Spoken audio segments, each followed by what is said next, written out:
नमो अरहंताणं नमो सिद्धाणं नमो आर्याणं नमो वज्रायाणं नमो वैशवसाहूरं शुद्धात्मान्मनीकान्तं साधमुत्तं मंगलम वंदे संदष्टसिद्ध्यर्थं संदष्टार्थप्रकाशकं मंगलम भगवान् वीरो मंगलम गौतम गणे मंगलम कुंदकुंदाद्यो जैन धर्मोस्तु मंगलम सर्वमंगलमांगल्यं सर्वकल्याणकारकं प्रधानं सर्वधर्माणां जैनं जयतुशासनं मंगलमय मंगलकरण वितराग विज्ञान नमो तायातेन भैरहंताय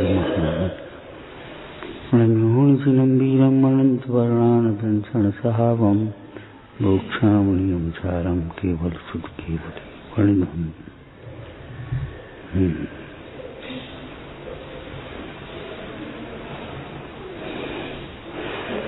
मुक्तंगनालिम पुनर्भव सौख्यमूलम दुर्भावना तिमिर संहृत चंद्र कीर्तिम संभावयामि समता महमुच्च कैस्थाम या सम्मता भवत् संयमिनाम यस्रम।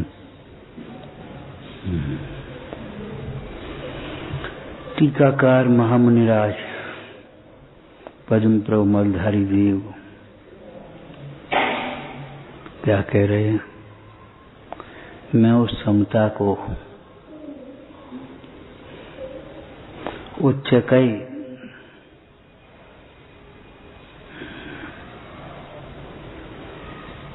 अत्यंत रूप से उत्कृष्ट रूप से भाता हूं।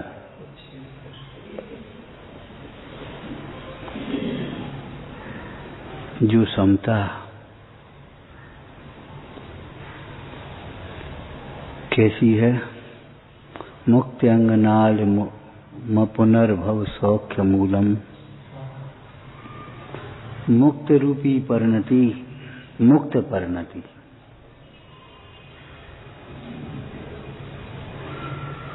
स्त्री परिणति को कहते हैं अध्यात्म में। द्रव्य पुरुषवाचक कहलाता है और पर्याय स्त्रीवाचक कहलाती है।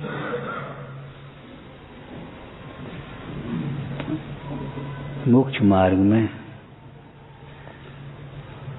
इन योगीश्वरों के अन्य स्त्री की कौन सी कल्पना की जा सकती है? मुक्त परिणति, छूटी हुई परिणति, काय से? सबसे छूटी हुई परिणति। न जिन्हें किसी से कोई अपेक्षा है, न जिन्हें किसी से कोई संबंध है, जगत चाहे जैसे परिणम है। समस्त नौकर्मों से, कर्मोदय से छूटी हुई परिणति, मुक्त परिणति। कर्म नौकर्म से छूटी हुई परिणति। देखो सिद्ध अवस्था में तो कर्म ही नहीं है। मुनिराज की अवस्था में कर्म तो है, लेकिन छेडाला की भाषा बोलेंगे तो क्या बोलेंगे? कर्म मैं साध साधक में अबाधक कर्म और तस फलन ते। कर्म और कर्म फलों से अत्यंत निराला, अपने स्वरूप को साधने वाला। ये जीव कर्म नो कर्म को साधने में लगा रहता है। एक वाक्य तुमने पढ़ा है, जगत को राजी करने के लिए तूने अनंत भव खोए। राजी करने के लिए माने प्रसन्न करने के लिए, अनुकूल बनाने के लिए। एक जीवों को बहुत भय रहता है, ये नाराज न हो जाए, ये भैया रुष्ट नहीं हो जाए, वे बुरा मानेंगे। सवेरे भी एक चर्चा की थी, वे बुरा मानेंगे ऐसा भय तो लगता है, लेकिन मेरा बुरा होगा ये भय नहीं लगता। बुरा होने का भय नहीं, बुरा दिखने का भय।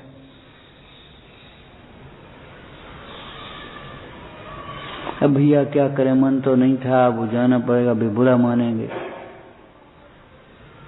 भी बुरा मानेंगे तो ठीक है, नहीं माने तो अभी जाना पड़ेगा। लेकिन बुरा होगा जिन परिणामों से, जिन प्रवृत्तियों से, उन्हें छोड़ने को तैयार नहीं है।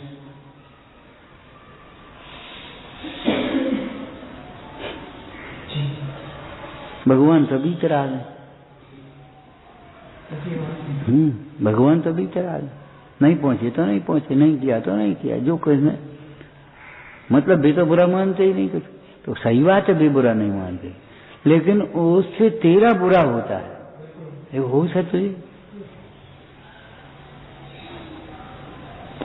अभी तुम स्वाध्याय में नहीं आओ तो जिनवाणी बुरा नहीं मानेगी, भगवान बुरा नहीं मानेंगे, हम बुरा नहीं मानेंगे, नहीं आए रहने, लेकिन तुम्हारा बुरा होगा कि नहीं उसकी चिंता नहीं है।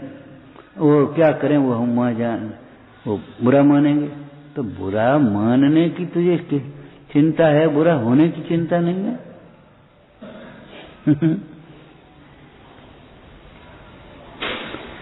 मुनिराज समस्त जगत से निरपेक्ष हो गए, कोई आवे या जावे, निंदा करे, प्रशंसा करे, अर्घ चढ़ाए, उपसर्ग करे, महल हो, मसान हो, भोजन में चाहे इष्ट भोजन मिल जाए, चाहे नीरस भोजन मिल जाए, कोई फर्क नहीं। सबसे छूटी हुई परिणति, असंबंधित, निरपेक्ष, स्वाधीन, इसका नाम है मुक्त परिणति।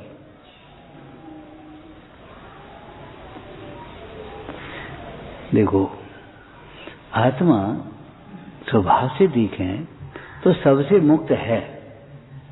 मुक्त माने न्यारा है। पहले न्यारा देखता है, फिर न्यारा होता है। जो न्यारा देखता नहीं है, समझता नहीं है, न्यारा मानता नहीं है, वह कभी न्यारा होता नहीं। देह और आत्मा को एक मानकर चाहे घोर तप करे तो अभी मुक्त नहीं होता। देह और आत्मा को एक मानकर चाहे 11-9 पूर्व का अभ्यास कर ले वे, क्षयोपम ज्ञान के बल से याद कर ले वे, समझ ले वे, मुक्त नहीं होता।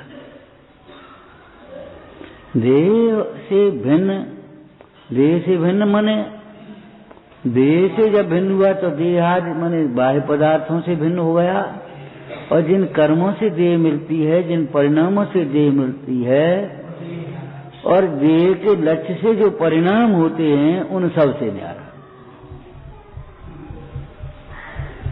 मोहादिक भावों को भी देह में ही शामिल समझना।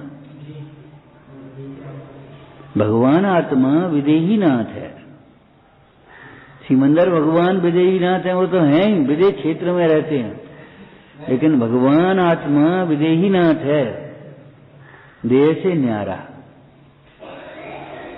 तो देह से न्यारा आत्मा विचारना है, नहीं माने तो भी है। लेकिन जब जीव जिनोपदेश को समझकर देहादि से भिन्न देखता है, देखा नहीं। पंडित जी ने एक दृष्टांत दिया पहले अधिकार में, टोडरमल जी ने।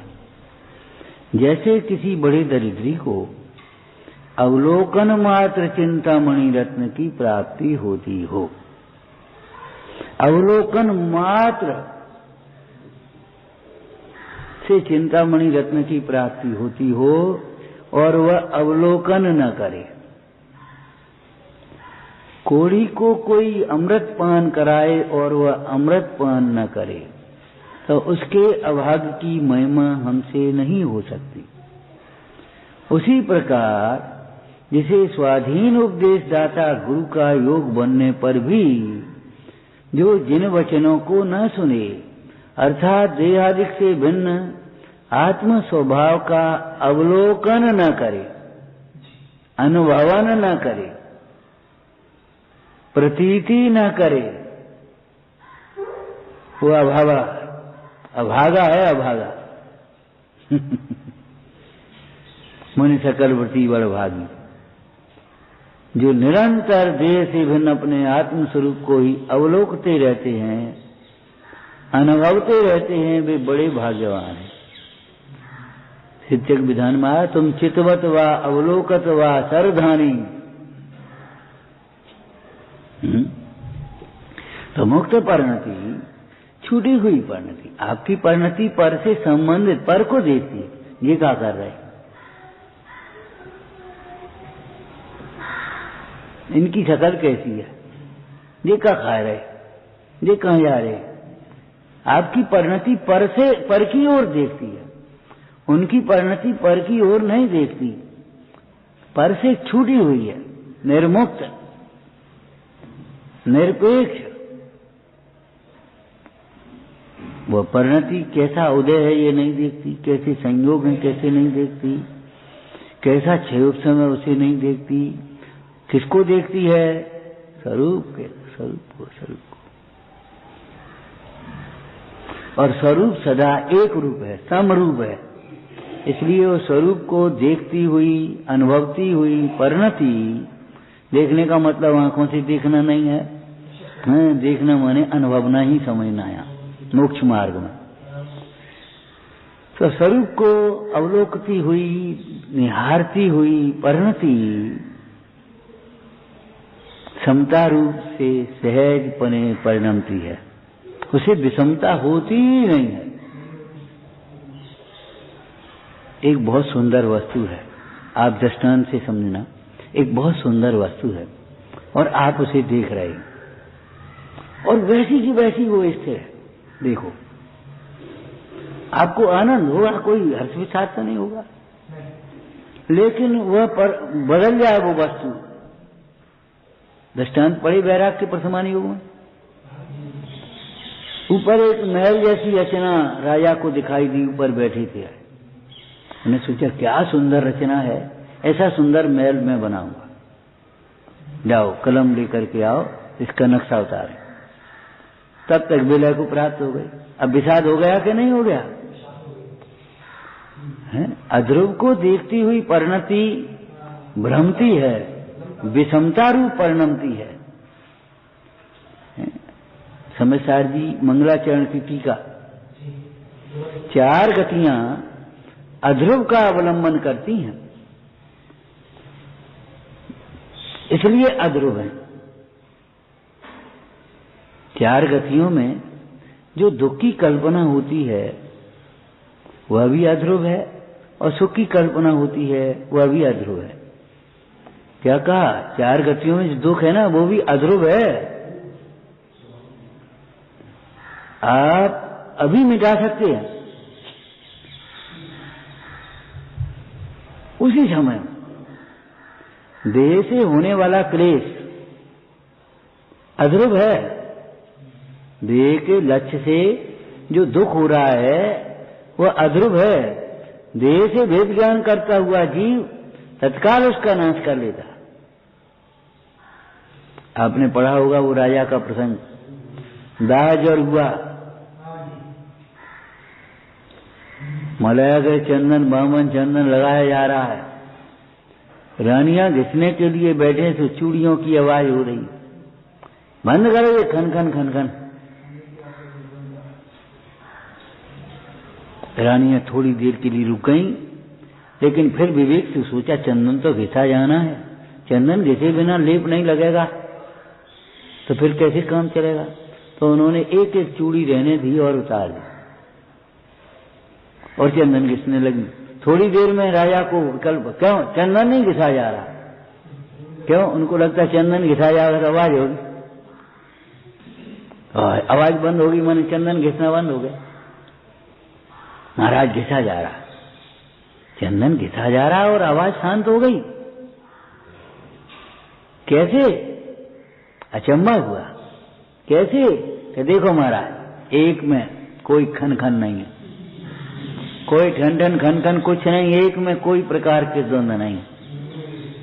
और राजा को बोध हुआ, ठीक तो कह रही हैं ये रानियां, एक में कोई क्लेश नहीं है, एक में कोई द्वंद नहीं है। अहमिक को मैं भी तो एक ही हूं। ये देह तो अन्य द्रव्य है, देह तो न्यारा है। मैं देह को अपना मान मान करके ही तो कसाय की ज्वाला में जल रहा हूं। ये देह का दाह, जलन, ताप मुझे तापित नहीं कर रहा, संताप उत्पन्न नहीं कर रहा। देह के लक्ष्य से होने वाली जो राग का ताप है वह मुझे संतापित कर रहा है। अरे ठीक तो कह रही हैं रानियां अहमिक को। और राजा अहमिक को अहमिक को अहमिक को अहमिक को ऐसा विचारते विचारते उपयोग को ले गए भीतर पुरुषार्थ पूर्वक, और देह की वेदना मिट गई। रोग नहीं, दो रोग जहां की तहाँ है, लेकिन वेदना खत्म। क्यों? वेदना का कारण रोग नहीं, वेदना का कारण राग है। वेदना का कारण रोग नहीं, वेदना का कारण राग है। वेदना का कारण परद्रव्य नहीं। क्यों? परद्रव्य अत्यंत भिन्न है, उनके प्रति हमारा जो प्रीति भाव है वह राग है। उनसे हमें जो अपेक्षाएं हैं वह हमारे को दुखी कर रही हैं। इन्हें ऐसा करना चाहिए, बस ये हमारा जो राग है वह हमें दुखी करता है। तो मुक्त परिणति, पहली मुक्ति कौन सी होगी? दृष्टि मोक्ष। पहली मुक्ति कौन सी आएगी? दृष्टि मोक्ष। तो पहले मुक्त परिणति का मतलब देहादिक से अपने को मुक्त, न्यारा, भिन्न देखने वाला जीव, अनुभवने वाला जीव, और देहादिक से भिन्न अपने स्वरूप के अथवा स्वरूप के आनंद में ही मग्न रहने वाला जीव। स्वरूप में अथवा स्वरूप के अनुभूति से उत्पन्न आनंद में ही मग्न रहने वाले जीव, उसका नाम है मुक्त।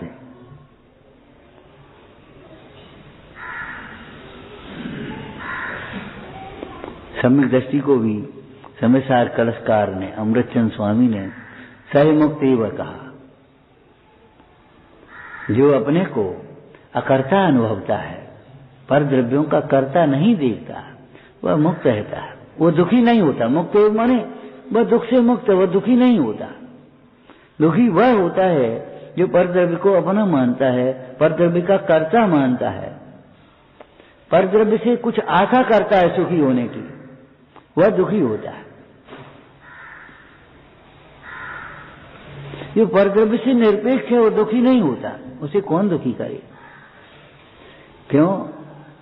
अज्ञानी को भी, रात को चर्चा चल रही सभी स्वाध्याय में, अज्ञानी जीव दुर्बुद्धि को भी उसकी दुर्बुद्धि ही दुखी करती है, उसे और कोई दुखी नहीं करता।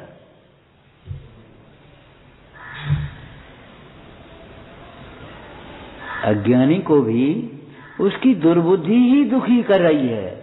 परद्रव्य तो निमित्त मात्र है।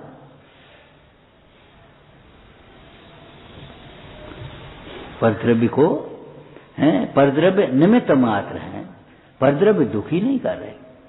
वे ही परद्रव्य और वही परद्रव्यों की परिणति देखकर, देखते हुए भी केवल ज्ञानी दुखी नहीं है वीतरागी होने से।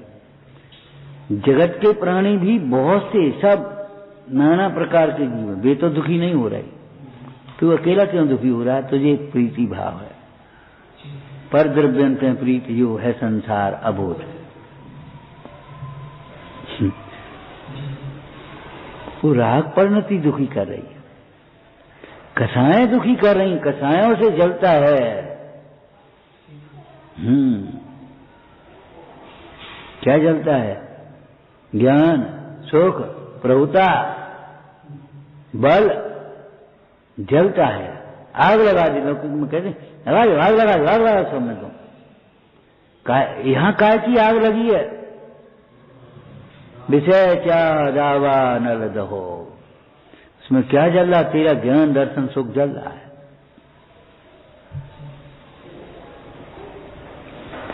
तो जैसे भौरा जंगल में बैठी मुंडराज, कहीं कमल पर भौरा मरड़ा रहा होगा, उनका दृष्टांत बन गया। हाँ, अब अखबार टीवी वाले अखबार टीवी के दृष्टांत करेंगे, इधर उधर की किताबों वाले इधर उधर की किताबों के दृष्टांत देंगे। वनवासी मुंडाज तो कुमार का ग्राह, केले के थम, जल में कमल। ओ देखो, सम्यक दृष्टि ऐसे ही तो रहता है, जलते भिन्न कमल है। जैसे वो कमल देखे सरोवर में, नहीं देखो जल से ऊपर, ऐसे ही सम्यक दृष्टि जल से भिन्न कमल है। तो उस कमल पर एक भौरा मर रहा, मस्ती में है। क्यों क्यों मस्ती में है? हाँ, कमल का क्या नाम, भौरे का वहां विषय है। जो जिसका विषय होता है, अरे सबका विषय भगवान आत्मा है, लेकिन मोह में जो जिसको अपना विषय समझता है उसमें मग्न हो जाता है, उसमें मर जाता है। जो जिसको विषय समझता है, ये हमारा विषय है, जिसको आप अपनी भाषा में हॉबी कह देते हैं, ये तो हमारी हॉबी है, मग्न हो जाता हो।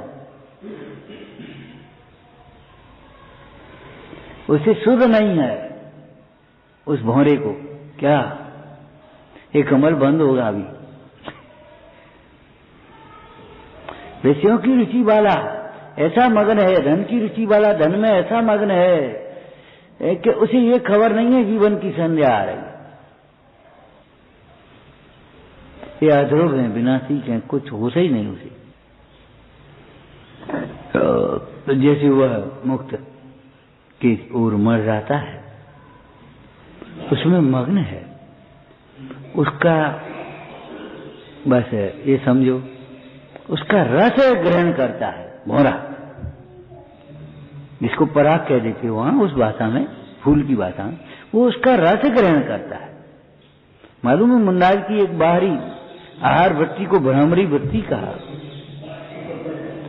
जैसे भौरा उस फूल में से पराग ग्रहण करे तो फूल को पीड़ा नहीं देता, विकृत नहीं करता, ऐसे ही मुनिराज आहार लेने जाते हैं, उस ग्रस्त को, श्रावक को पीड़ते नहीं, वजन नहीं डालते।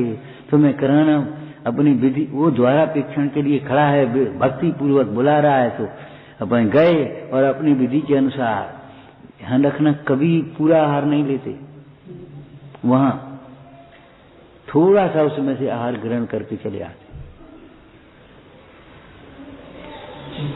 क्यों? श्रावक भी अपने भरते इस वैभव में एक बहुत सुंदर चर्चा आई, जैसे शीलवती स्त्रियां पति भुक्त शेष भोजन को ग्रहण करती हैं।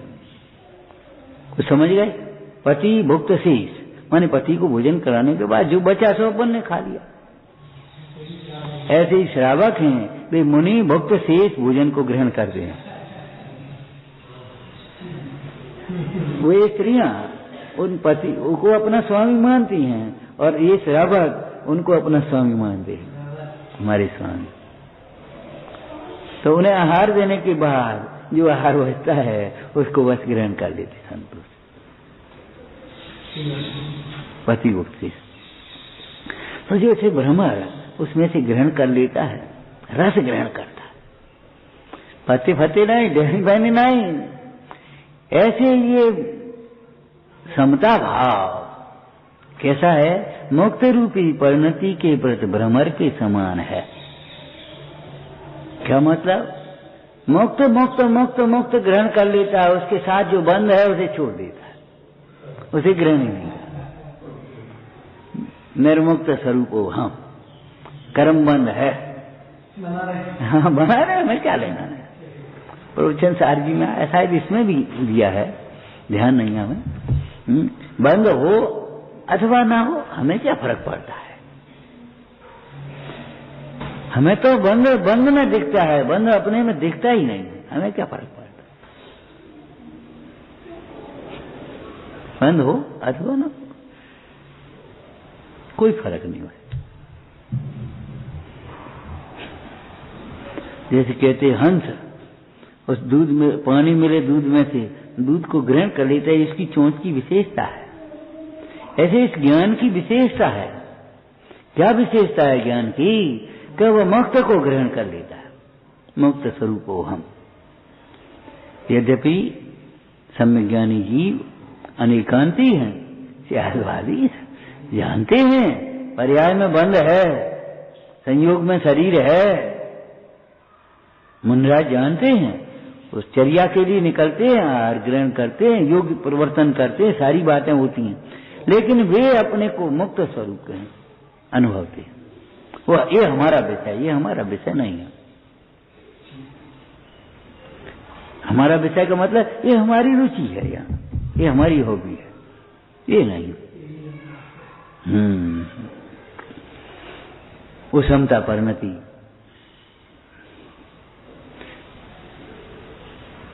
मुक्त स्वरूप को हम, मुक्त स्वरूप को हम, मुक्त स्वरूप को हम।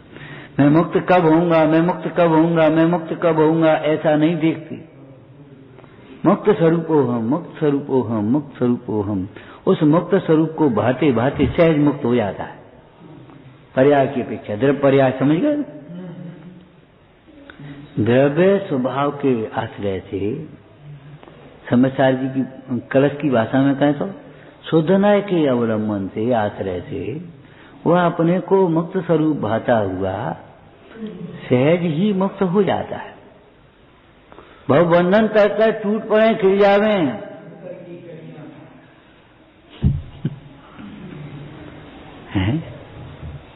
जो मुक्त रूपी स्त्री के प्रति भ्रमर के समान है, माने रत है उसमें, अन्य कोई अभिलाषा नहीं।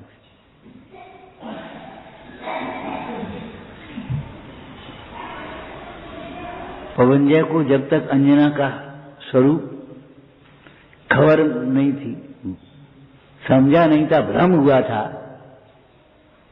तब तक तो कैसे महल में रहते हुए अंजना से विरक्त, अंजना की सूरत न सुहाए, सामने अंजना आ जाए तो ऐसा अंजना क्यों बीच में आ गई सामने, ऐसा परिणाम, और ऐसे मुंह फेर करके चले गए।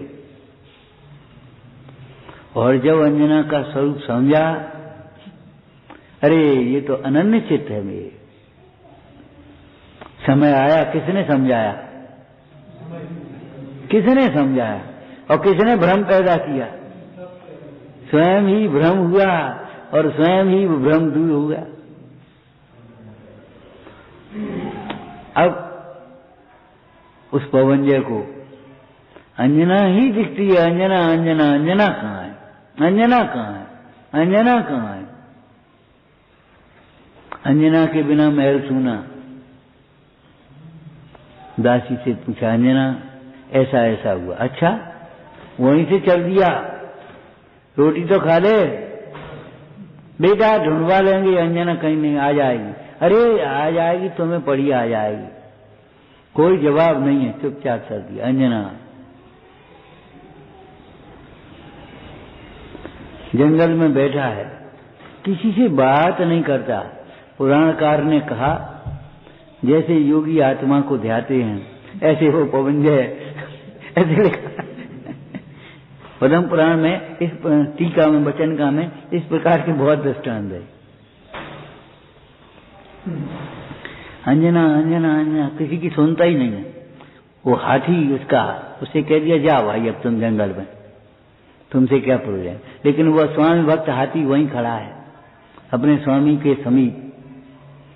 इधर से वो तुम्हारे वो क्या नाम, अंजना की मामा क्या, प्रतिसूर्य क्या था नाम, प्रतिसूर्य, वो ढूंढने के लिए निकले सब, महेंद्र वगैरह सब पहुंच गए थे, पवनजय के पिताजी और वो सब है, वो ढूंढने सब निकले। उनसे ऊपर देखा जंगल में, उतरे, दूर बैठे। अब वो किसी से बात नहीं कर रहा, किसी की ओर देखता नहीं। प्रतिसूर्य बोले हम जाते हैं, देखो गए। पहले तो हाथी बेचारा देख करके घबराया, हमारे स्वामी के पास क्यों आ रहे, कहीं मारने कुछ करने तो नहीं आ रहे। फिर उनको हाथी को अलग किया और जाकर के पहुंचे। तो पवनजय, क्या नाम उसे, पवनजय से क्या कहा, अंजना बस हो गया, सचेत हो गया, सुनने के लिए एकाग्र हो गया, और कुछ कहे तो सुनने को तैयार नहीं। अंजना हमारे यहाँ महल में सुरक्षित पहुंची है, अंजना है, हाँ अंजना, मैं अंजना का मामा, पहले अंजना का, अंजना, बस वही एकाग्र हो गए, सुनने के लिए तैयार हो गए। मोह की ऐसी दशा है, मोह की ऐसी दशा है। अंजना बस एक, और ऐसे ऐसे हुआ, हम वहां गए, अंजना वहां थी, उस प्रकार पुत्र का, हनुमान का जन्म हुआ वहां ले, वो तो उस रस आने लगा ना उसको। अंजना शुरुआत कहां से होगी, अंजना, अंजना के अलावा और कुछ सुनने को तैयार नहीं। ऐसे समता का धारक जीव हैं ये संयमी जीव, योगीश्वर, मुक्ति मुक्ति मुक्ति मुक्ति मुक्ति मुक्ति रूपी हैं, स्त्री के प्रति भ्रमर के समान, माने मुक्ति की ही रट लगी है। पर्यार्थिक नैसे कहें तो हमें तो पूर्ण दशा ही चाहिए, हमें बीच में और कुछ नहीं। ये रिद्धियां सिद्धियां क्या हमें नहीं चाहिए, रिद्धियां सिद्धियां हमें नहीं चाहिए, स्वर्गाधिक पद हमें नहीं चाहिए। गुरु करुणा से मुक्ति प्राप्त के लिए बना हूं मैं निर्ग्रंथ, उसके सुख से इंद्रिय सुख को माने चित दुख का पंथ हमें नहीं चाहिए। एक मुक्ति, क्या नहीं, भजन में क्या बोलते हो,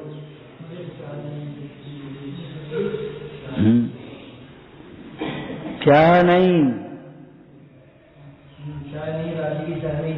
हाँ चाह यही है एक, मरने की। भ्रमर, उसको उड़ाओ हटाओ, वो उड़ने को हटने को तैयार नहीं, लक्ष्य को नहीं है। ऐसे वो मुक्ति मुक्ति, बीच में अनेक रिद्धियां आ रही हैं, चक्रवर्ती वंदना कर रहे हैं, इंद्र आदि को जय जयकार कर रहे हैं, कुछ नहीं कुछ नहीं, मुक्ति मुक्ति मुक्ति मुक्ति मुक्ति। और मुक्ति का एक साध्य है, मुक्ति दशा साध्य है, उस साध्य की प्राप्ति के लिए निरंतर काय का करते हैं, शुद्धात्म स्वरूप को करते हैं। तो मुक्ति रूपी स्त्री के प्रति भ्रमर के समान है, माने निरंतर उनके ध्यान में मुक्ति ही रहती है, मुक्ति को ही चाहते हैं, मुक्ति की प्राप्ति के लिए ही उनके सारे प्रयत्न हैं। बीच में पुण्य हो रहा है, उस पुण्य को वो हेय समझ रहे। जो मोक्ष सौख्य का मूल है, मूल जानते हो, मूल पढ़ा होगा तुमने, जो तू सींचे मूल को फूले फलेगा, एक साधे सब सधे सब साधे सब जाए, जो तू सींचे मूल को फूले फले अगार। वृक्ष के मूल, ए बेटा ये फसल सूख रही है, वृक्ष सूख रहा है, तो पत्तों पर पानी देने की जरूरत अलग से नहीं है, मूल को सींचे तो सारा वृक्ष हरा होता है। ऐसे मुक्ति का मूल है, समता को साधते हैं अथवा सम स्वरूप को साधते हैं तो मुक्ति स्वयं।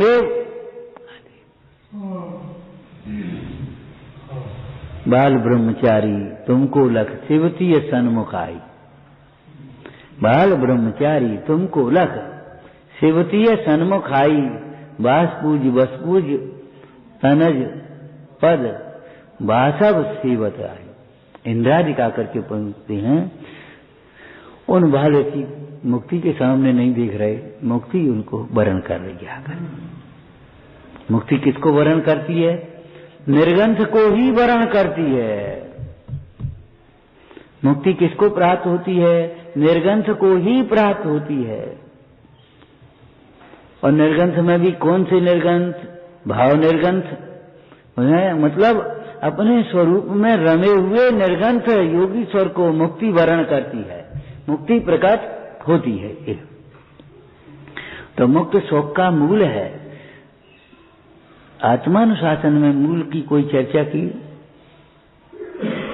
हे भाई, जो धर्म को छोड़ करके सुख चाहता है वह वृक्ष के मूल को तोड़ करके काट करके फल खाना चाहता है। जो धर्म के को छोड़कर सुख चाहता है, मानो वह वृक्ष की जड़ को काट करके फिर फल खाना चाहता है। अरे वृक्ष की जड़ को काट करके जो फल कच्चे पक्के लगे हैं वे भी नहीं पकेंगे, और लगने की तो बात ही नहीं। जो तू सींचे मूल को फूले फलेगा। मूल सींचने लायक है कि मूल को काटता है? यहां बोलो मुक्ति शोक का मूल, जो समता को छोड़ करके सुख चाहता है, मुक्ति चाहता है नहीं। जो समता को छोड़ करके सुख चाहता है, मुक्ति चाहता है, उसे मुक्ति नहीं मिलती, उसे सुख नहीं मिलता।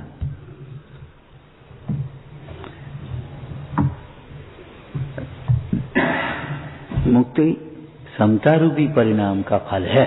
मुक्त सुख का मूल है, माने ये मूल कारण। मूल कारण एक और शब्द है, मूल गुण जैसे आते हैं। मूल माने प्रधान कारण, मुख्य कारण है। समता हो तो मुक्ति होती ही है, समता के बिना मुक्ति नहीं ही होती, ऐसा कारण है। बाह्य तपश्चरण मूल नहीं है, बाह्य तपश्चरण मूल नहीं है, समता भाव मूल है। समता हो तो मुक्ति होती ही है, सुख होता ही है। समता के बिना सुख नहीं ही होता।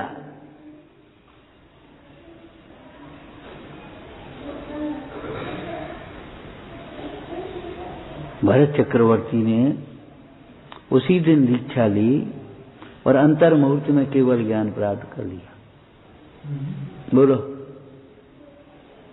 बाह्य तपस्या में कितना देखने में ही नहीं आया, कितने दिन के अनशन उनोदर आदि करे, क्या किया कुछ, लेकिन समता के बिना तो मुक्ति किसी को नहीं होती।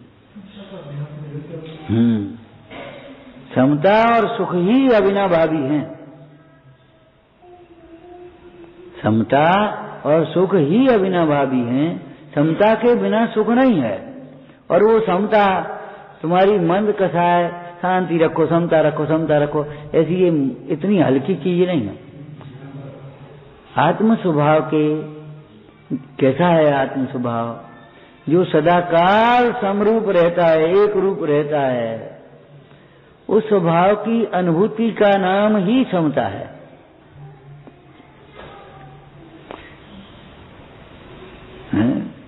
समरूप देखे आत्म को, वह समता को ही प्राप्त हो। पर रूप देखे आत्म को, वह विषमता को प्राप्त हो। जो अपने को घटने बढ़ने वाला, जन्मने मरने वाला, मिलने बिछोड़ने वाला देखता है, उसे समता नहीं होती। जो अपने को सदाकाल एक रूप रहने वाला, ज्ञान रूप रहने वाला, चित रूप रहने वाला देखता है, अनुभवता है, उसे सहज समता वर्तती है।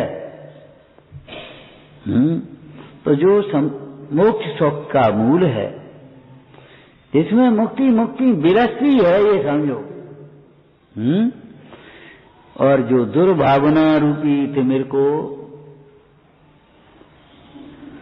अंधेरा है उसके जीवन में, जिसकी भावनाएं दूषित है,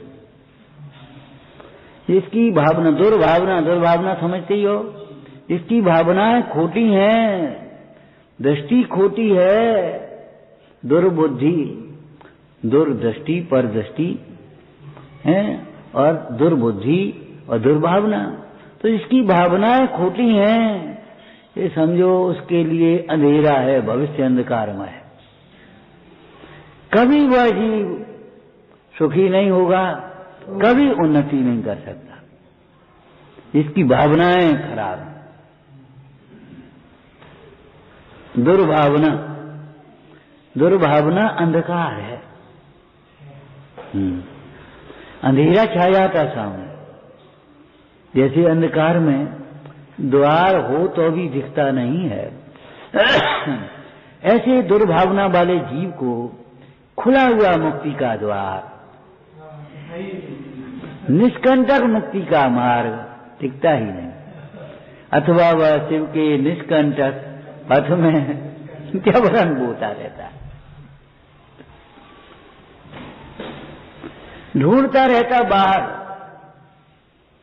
और है भीतर। जहां है वहीं मुक्ति का मार्ग है, जहां है वहीं मुक्ति है, लेकिन उधर वो देखता ही नहीं। दुर्भावना वाला जीव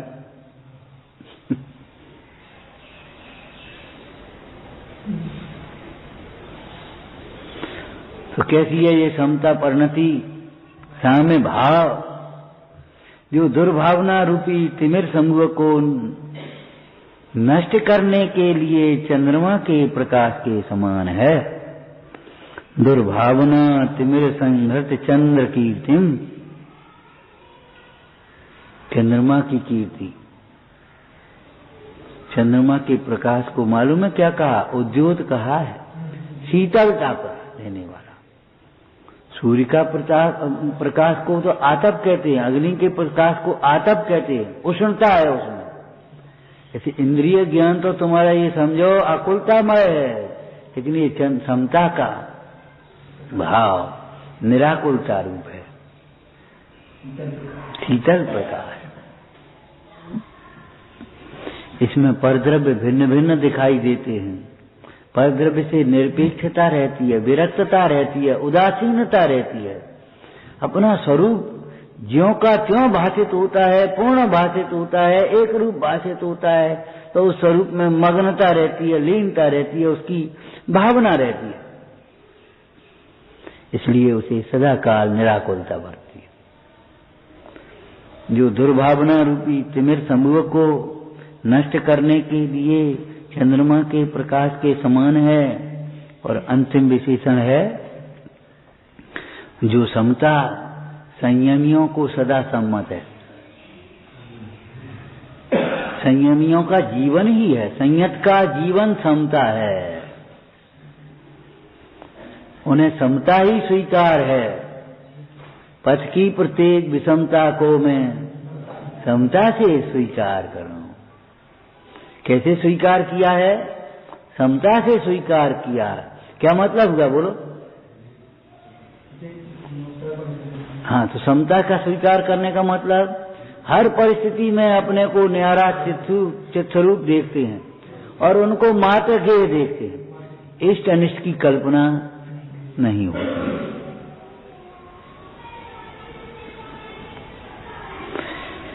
तो संयमियों को निरंतर सम्मत है, स्वीकार है। समता में उनकी सम्मति है, अन्य कार्यों में उनकी सम्मति भी नहीं है। करने कराने की बातें तो बहुत हुई, जगत के कार्यों में उनकी सम्मति ही नहीं है। अरे मुनिराज तो बाद में होंगे, उससे पहले अनुमति त्याग प्रतिमा होती है श्रावक की भूमिका में है। लौकिक कार्यों में तो उनकी अनुमति भी नहीं है, हमारी भाई सम्मति नहीं है। हम इससे सम्मत नहीं है, इस जीवन से। हमारी सम्मति, हमारी राय, हमारा अनुमोदन, हमारी प्रसन्नता इस समता भाव में। कैसी सुंदर प्रेरणा की है। जो दुख से छूटना चाहते हैं प्रवचन सार जी,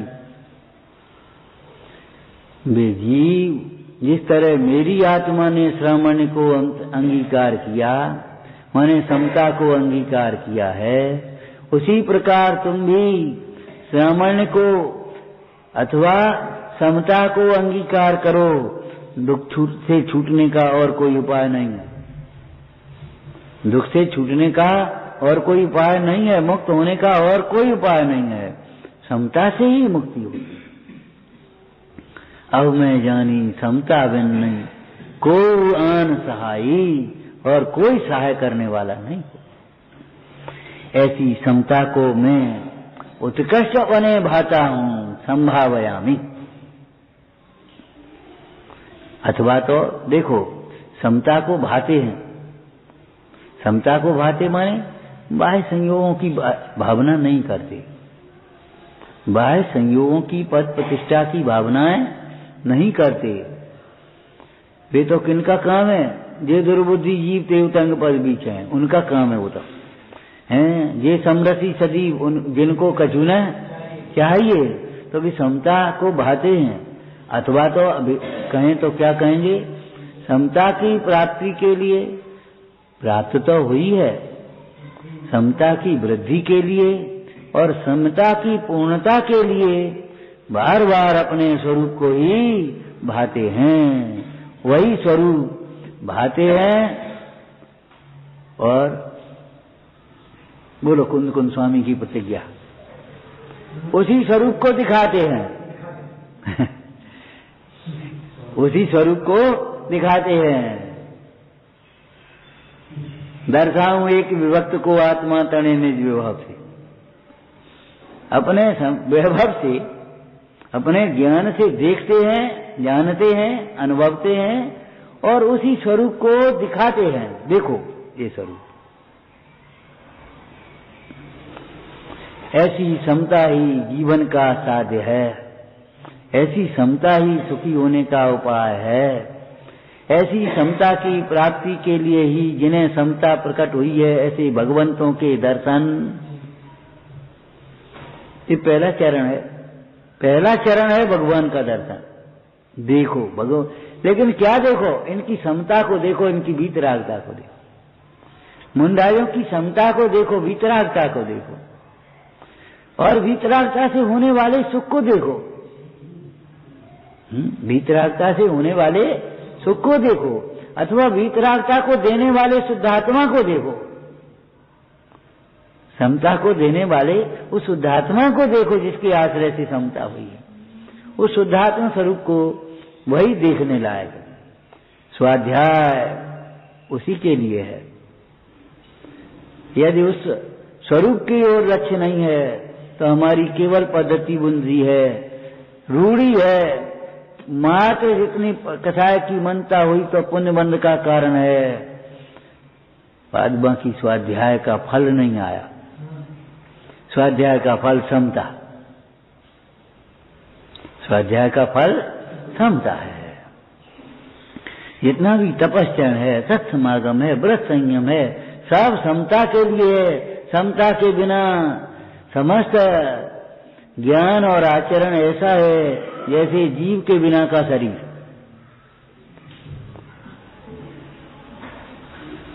जीव के बिना के शरीर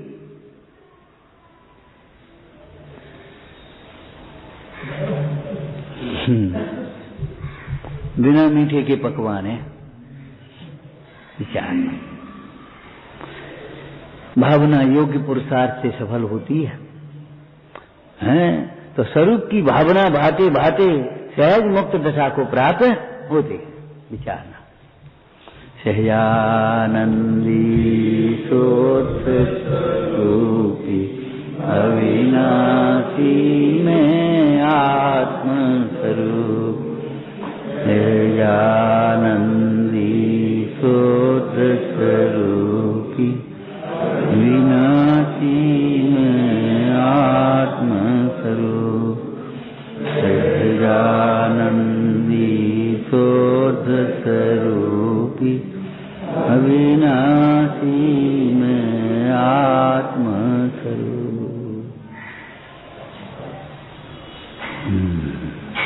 जिन स्वर्ण भूति से खिली मम अनुभूति मधुगिरी श्री विमल धारा जैन सुत आनंद अमृत सेवरी प्रवाह बहावती विकल्पतोरी माँ सरस्वती प्रतिभा